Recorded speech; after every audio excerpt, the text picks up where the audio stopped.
यह हमें धोखे में मुब्तला किया गया है कि तुम नबी के नाम के नारे लगाओ, नात खानी करो, नजात पा जाओगे।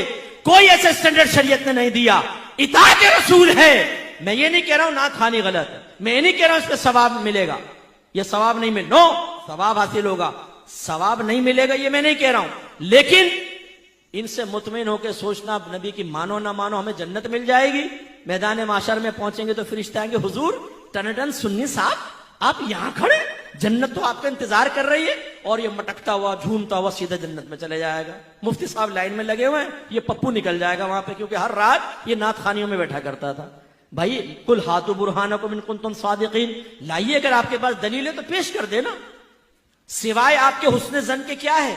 आप कहेंगे जी हमारा हुस्न जन है, अल्लाह करम फरमाएगा। आपके हुस्न जन की तरह तो काफिर भी हुस्न जन रखता है। हिंदू भी कहता है भी मेरा हुस्न जन है, मेरी बुतों की इबादत से अल्लाह ताला मेरी निजात देगा।